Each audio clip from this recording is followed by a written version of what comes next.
What's good, everyone? This is V.K.O. here with another astrological interpretation. Today, we're going over the sun in the fifth house.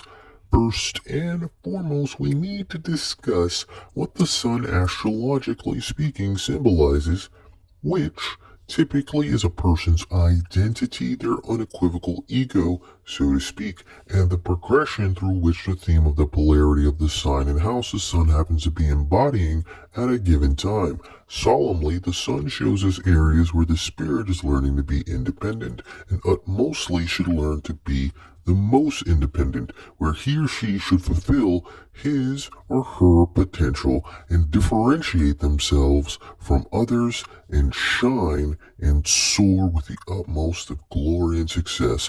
The position of the sun may tell us which profession would best suit the character of an individual. The fifth house, astrologically speaking, is the house of creativity, sex, romance, and love. The fifth house rules over everything one does for pleasure and all activities one does to express themselves creatively. One's sexual nature is in large part governed by the fifth house, as well as it is the most basic of creative urges in one's psyche or person or um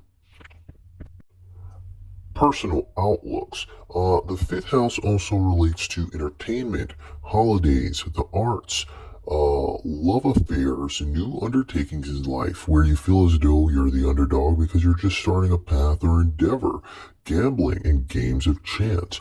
The fifth house is the house that expresses one's artistic talents as well as one's innate ability to enjoy oneself in life. The fifth house also holds sway over any pets or playmates one had in their early childhood. The fifth house is a representation of one's heart.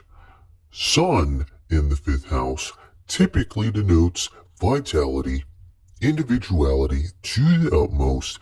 This being will be very energetic, creative, fond of pleasure, and good living. They may be very interested in the theater, art, and sports and like to be with or around people. They may have a bevy of sultry love affairs in their life, and they will typically spend with a free and open hand very, very graciously and without care.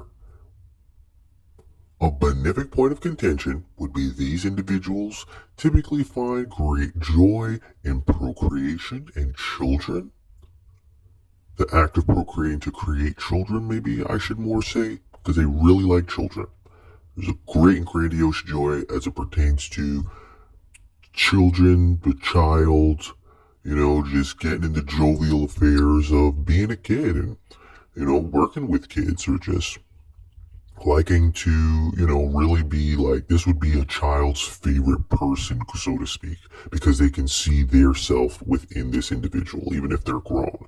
The malefic point of contention would be that this particular individual with this type of placement would be very, very, very prideful to such an extent that could really interfere with their relationships, be it intimate or otherwise.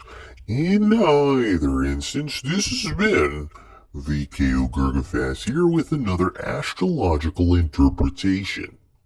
Thank you for listening. Don't forget to like, comment, and subscribe. I'm out.